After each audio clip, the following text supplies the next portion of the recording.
Good morning again. My name is Melissa Bell. I live at 6382 Beaver River Road in Duluth. So just some history of why we come and speak. In January 2020, Liquid Trucking, or LTI Holdings, made an agreement with a neighbor of ours to a 40-acre lot to make it a gravel pit.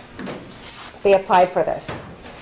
The reason why we're here is there are 15 homes within a quarter mile of this property. 15 homes.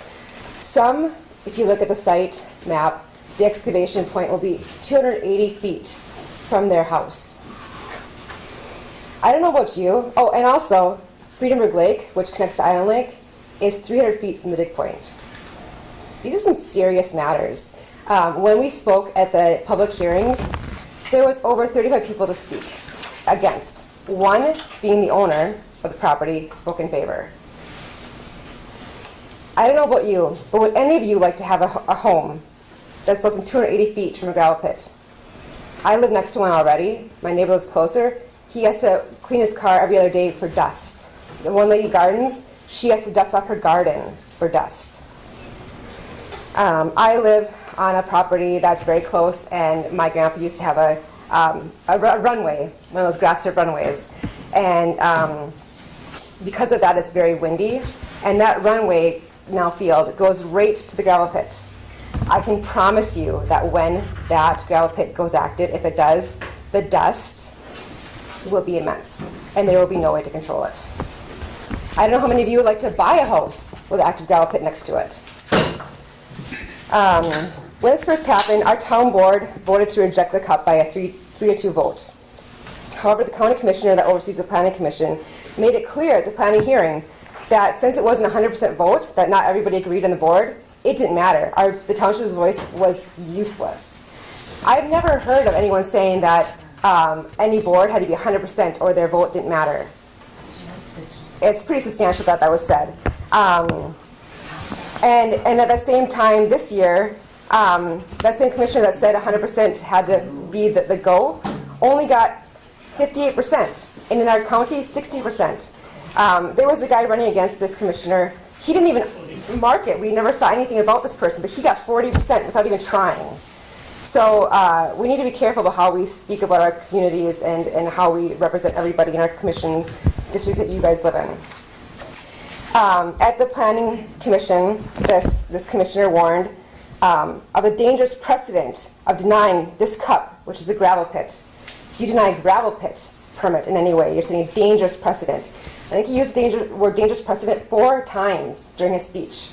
He also alluded to the fact that this would go to court and that they would have to speak at court, the people in the Planning Commission.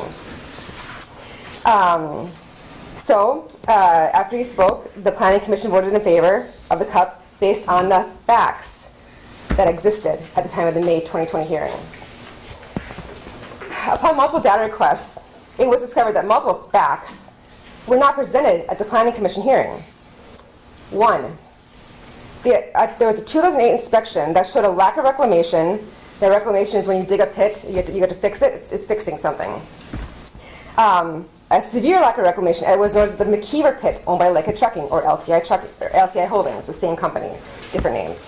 The ordinance states that no permit shall be issued to to a person who has not reclaimed a previously approved extractive use or is in violation of a condition of their permit. Now, the 2008 inspection showed that they have serious reclamation issues.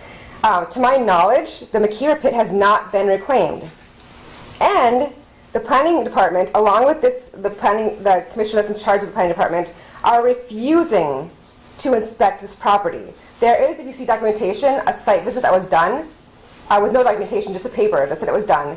However, they're missing 4 parcels on it that are missing. So they actually cite the parcels on each of our townships. They cited the parcel numbers that they inspected. Well, on this one, there's 2 actually that are owned by Liquid Trucking, and one owns 4 parcels, one owns 5 parcels, and each letter only had 1 parcel on it. Where were the rest of them? I'm not even close to being done. All right. Anyways, so second was the septic tank. We know about that. Third was the land that wasn't sold.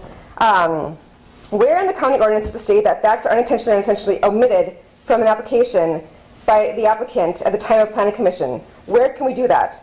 You guys have been less restricted in the state. You cannot have a written document or a verbal agreement for a land sale and have a conditional use permit given. Last thing I want to say is that if any commissioners want to call me a liar, state that I have fabricated information or harass anyone or make them feel unsafe in their homes, that's fine, as long as that commissioner has evidence to substantiate his or her claim. I am tired of the libel and the slander that is spoken against me and others at these board meetings. Thank you. Thank you. Next up, we have Bonnie Anderson. Have you state your name and address, please. I'm Bonnie Anderson, 4929 Fish Lake Road in Friedenberg Township. Senator Patrick Moynihan famously said, "You are entitled to your opinion, but you are not entitled to your own facts." We have been going to these frequent commissioner meetings since June 2022, bringing you only facts that refute the allowances you have granted LTI in the issuance of a cup for aggregate mining at 6464 Friedenberg Lake Road. Countless hours have been spent on research. Hundreds of documents, maps, and photos have been submitted presenting the facts, and hundreds of dollars spent on data requests that are public knowledge. Several links to video and audio recordings have been sent to you to back up our and this complaint.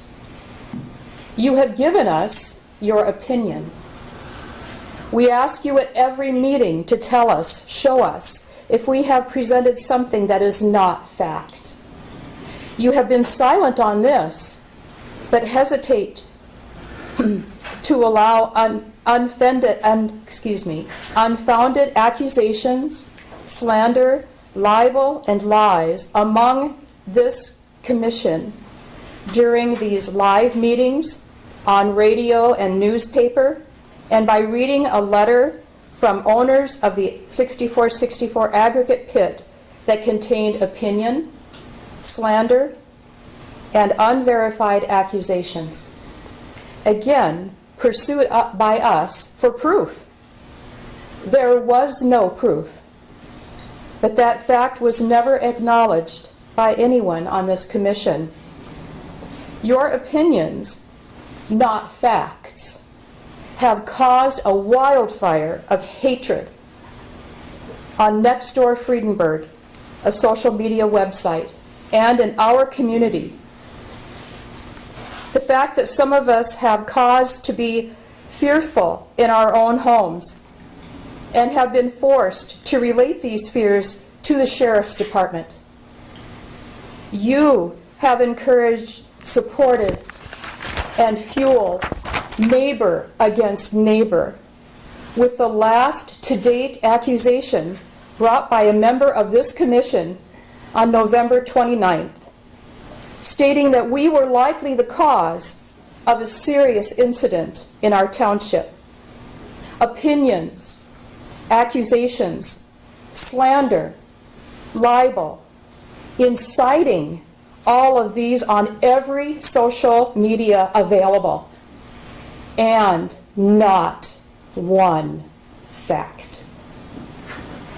Apparently, some people are entitled to not only their opinion, but their own facts as well.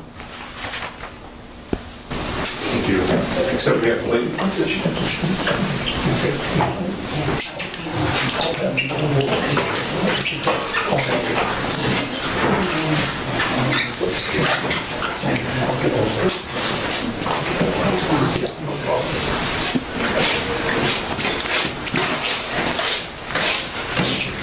Good morning again.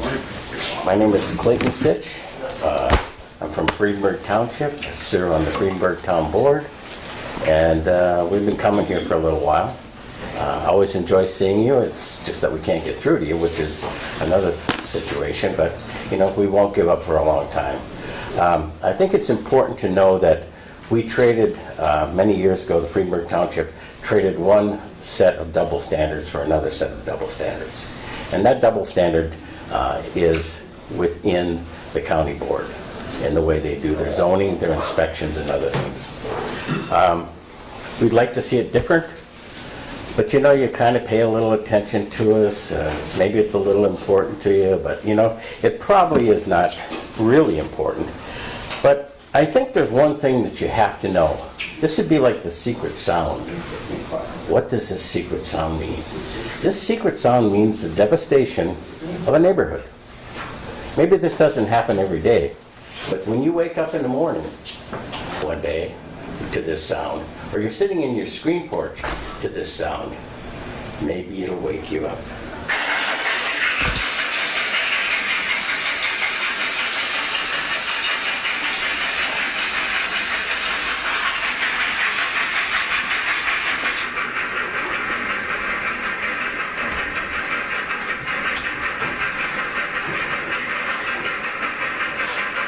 Let me know when you've heard enough.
Maybe a sign of you all, or many of you looking down.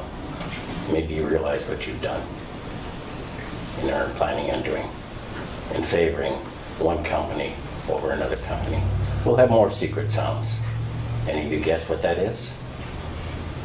This is what people will endure every day within 250 feet, very close to their property.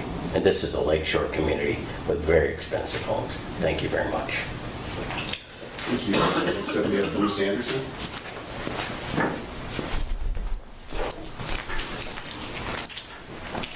Thank you. Bruce Anderson, 4929 Fish Lake Road, Duluth. Mr. Chairman, have any administration actions been taken to formally make this permit invalid?